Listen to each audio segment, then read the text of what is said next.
Começa agora pela Rádio Rio de Janeiro, Momentos com Joana de Ângeles.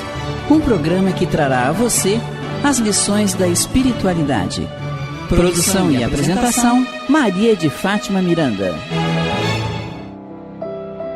Amigos ouvintes da Rádio Rio de Janeiro, estamos de volta ao nosso estudo semanal da obra da Joana de Ângeles, através do Médio Divaldo Pereira Franco. Na companhia Eduardo Araújo, vou dar uma saidinha e já volto.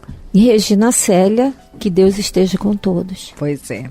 Olha, nós estamos estudando a obra Momento de Saúde e Consciência. Existe essa obra desmembrada. Eu tenho um livrinho pequeno de bolso, Momento de Saúde, e tenho outro Momento de Consciência. Mas agora eles estão fazendo também ela num único volume, não é? Uhum. Num único livro. Então seria a segunda parte. Estamos no capítulo 3, Comportamento e Consciência. E nós vamos iniciar nosso estudo hoje a partir do 6º parágrafo, Regina, onde a Joana, ela nos diz: as investigações aprofundaram as suas sondas nas causas próximas desses comportamentos e encontraram na raiz deles o grupo familiar como responsável.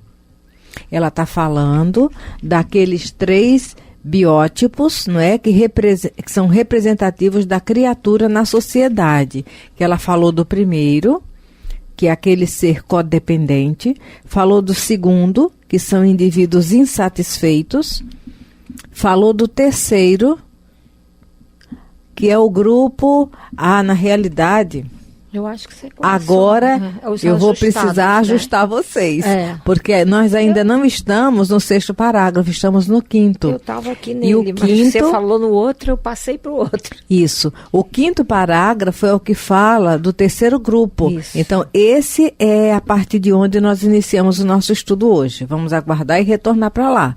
O terceiro grupo, que ela diz, que é formado por criaturas ajustadas, autorrealizadas, tranquilas e confiantes. Gente, só essa parte aqui, olha só, que é o nosso ideal, é o nosso sonho, é a nossa meta, nosso objetivo, participar do grupo das criaturas ajustadas, autorrealizadas, tranquilas e confiantes. E entre os ouvintes, Regina, alguém pode estar falando assim: eu estou longe disso tudo. Porque projetam essa meta no exterior. Acham que para serem autorrealizadas precisam estar planificadas materialmente. E não é por aí, né? Podem achar que tranquilidade tem a ver com status social. E não é. Podem também compreender que confiança é você ter o poder de fora para fazer o que você quer. E também não é. E aí, Regina? Pois é, tudo tem a ver com a nossa mente, aquela casa mental de que a Joana fala sempre, né? Então, nós temos que ser ajustadas na nossa casa mental, autorrealizadas nela, tranquilas nela e confiantes dela. Então, nós temos que trabalhar, como a Miranda falou em outro programa, os cômodos da nossa casa mental, para que a gente possa ser confiante, reajustada, autoconfiante e, com isso, trabalhar toda aquela parte mental para que a gente possa realmente poder socializar melhor com todas aquelas pessoas com quem nós convivemos, com quem nós nos encontramos na vida. Porque se você está com a sua casa mental dessa forma, ajustada, bonitinha, você vai conseguir superar ou vai conseguir conviver com todos aqueles desajustes que você vai encontrar em cada pessoa que estiver em contato com você. Não é isso? Então vamos observar. Aí ela vai dizer, Regina, certamente o seu é um número reduzido, porque esse grupo na Terra, ele não é o de maior volume, sim, não é? Certamente o seu é o número reduzido, diferindo grandemente dos membros que se encontram nas faixas comportamentais anteriores, que são os codependentes e aqueles outros que terminam sendo os déspotas, os guerreiros e os criminosos. E ela diz, essas pessoas ajustadas são candidatas ao triunfo nas atividades às quais se dedicam, tornando-se agradáveis, sociáveis, estimuladoras. Os seus empenhos são positivos, visando sempre o bem-estar geral, ao progresso de todos. As suas lideranças são enriquecedoras, criativas e dignas. Desse grupo saem os fomentadores do desenvolvimento da sociedade, os exemplos de sacrifício, os grandes criadores, os buscadores da verdade. Gente, esse parágrafo aqui, eu vou ver se eu coloco ele em evidência na minha casa. Pois é. Para ler todos os dias, sabe? Porque essa é a nossa meta. Exatamente. Dos nossos conflitos já temos carteirinha. Do nosso hospício nós já temos o número. Ai, Jesus. Do nosso hospício nós já temos o número do prontuário, mas eu quero esse se a gente aqui. já começar sendo agradável, já é um bom começo, é um pontapé inicial, você ser agradável, né? Sociável é que a gente vai ter uma certa dificuldade exatamente para ajustar o nosso mental lidando com determinadas pessoas, né? Estimuladoras, eu acho que até a gente tem um pouco, né? Porque a gente está sempre, se você trabalha no bem, você vai sempre estimular as pessoas ao bem. Então, se você é sociável, se você, ainda que não seja sociável, mas que se é uma pessoa agradável e que se dedica a auxiliar o próximo, eu acho que você já começa aí a trilhar esse caminho. Não é? Eu acho que aí você já entrou no caminho. Olha, nunca existem situações assim. Às vezes você está envolvido e não está comprometido em tudo na vida, no bem ou no mal. Sim. Tem pessoas que estão envolvidas, mas não estão comprometidas, porque não estão sendo agentes, não estão ativos naquela situação de maldade, né? Uhum. E você pode também, no caminho do bem, você está envolvido, mas não está comprometido. Quando você está comprometido, você já começa, de alguma forma, provocar tudo isso aqui. Você vai ser estímulo para alguém. Porque com tudo que nos envolvemos, nós deixamos o nosso magnetismo. Eu lembro que teve uma época que nós coordenávamos um grupo de passes. Estudo do passe. E aí eu não tinha feito nenhum curso para coordenar aquele grupo. Então nós pegávamos o material e estudávamos, né? Estudávamos a obra de Kardec, sempre estudando a obra do André Luiz, Emmanuel, e muito socorro divino. Mas muito socorro mesmo para a intuição nas abordagens, porque o texto estava ali, em Kardec. Uhum. O texto estava com André e com Emmanuel, mas a maneira de abordar, eu pedia socorro. Aí eu lembro que certa vez, e era um grupo assim, misto, tinha jovens, tinha adultos e idosos, compondo o grupo que estava estudando. E eu também estava incluída no estudo, apesar de ser coordenadora do grupo, porque eu estava estudando para coordenar. Aí a gente estava falando e o pessoal, porque determinadas coisas que tem gente que tem preconceito, aí falando a respeito assim, da bebida, não sei o quê, porque tem determinados outros departamentos onde a mediunidade está envolvida e as pessoas fazem uso de bebida. E na casa espírita o pessoal tem preconceito, tal. Eu falei, meu Deus, onde é que eu vim me meter? Como é que eu vou sair dessa?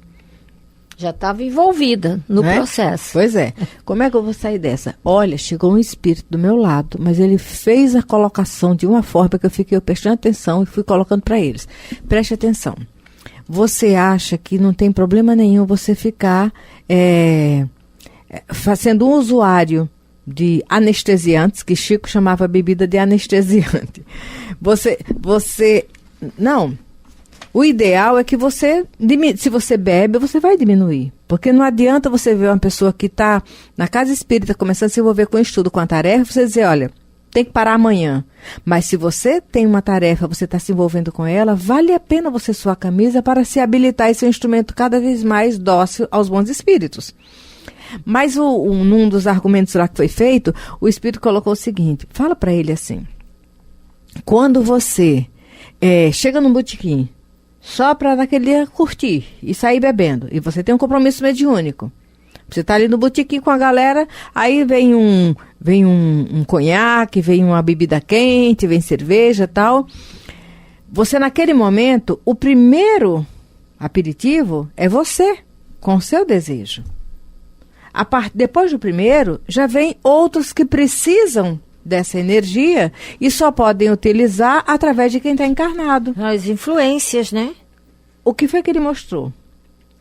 Aqueles que vêm beber, vem um, depois vem outro, depois vem outro. Acontece que cada um que vem já passou por outros tantos. Gente, não tinha... Falei, gente, isso já passou por outros tantos. Suponho, está no botequim. Aí você vai tomar uma dose de uma bebida quente. A primeira dose você tomou. A segunda tem os beberrões do botequim, desencarnados. Só que eles não sugam só de você. O botequim está repleto. Tem alguém bebendo ali, suga a energia de um. Mas nenhum espírito suga algo de alguém sem um contato perispiritual.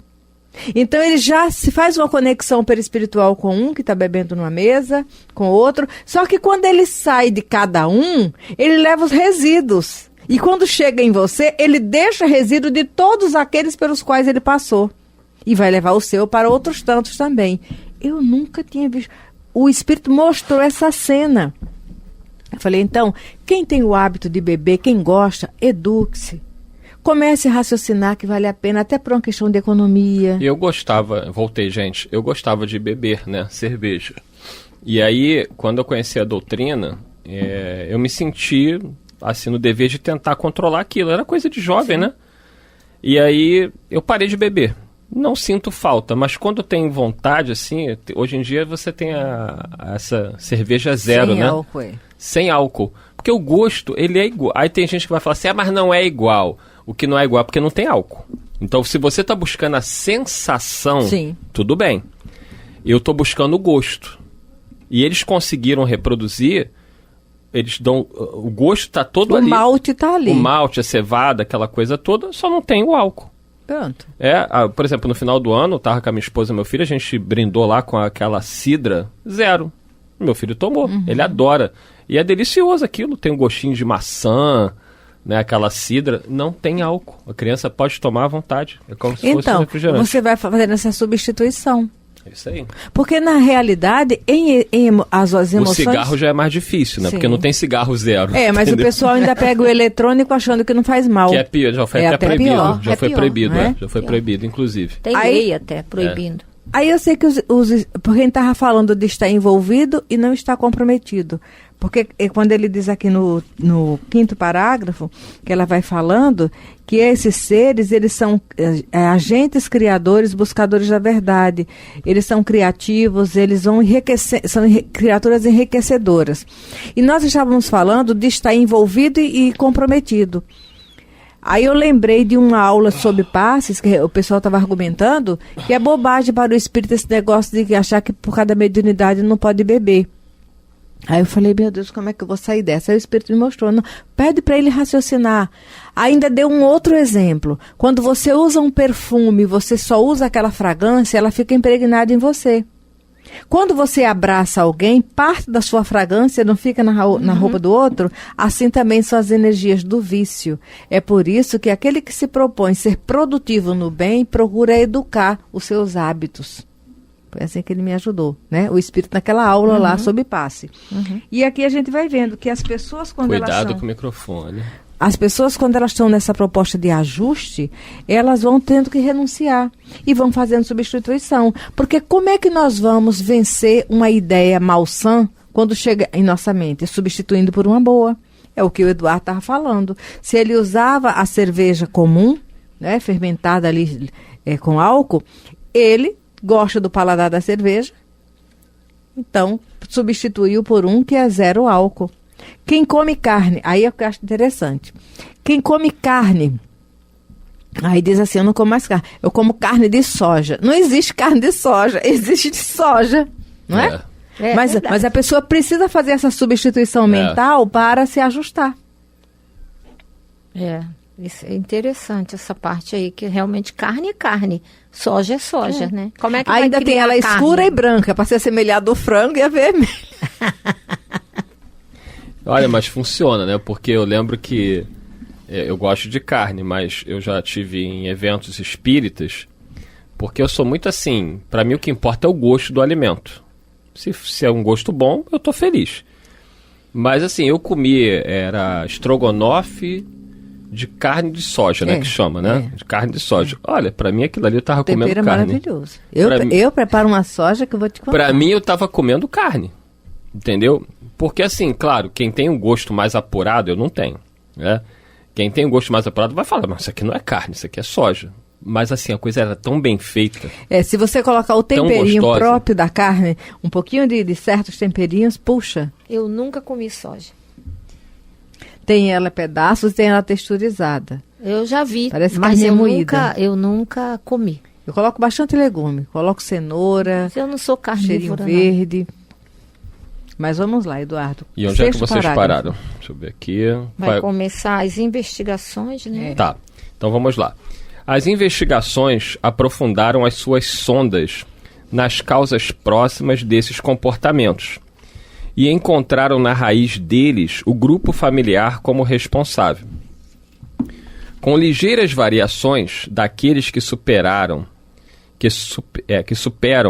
os fatores negativos e se ajustam, bem como os outros que, apesar da sustentação dignificadora, derraparam para as áreas de inquietação, o lar responde pela felicidade ou desdita futura da prole, gerando criaturas de bem, assim como os servos da perturbação. Quem não recebe amor, não sabe dar amor e não possui para repartir. Isso aqui é um desafio enorme, né? Porque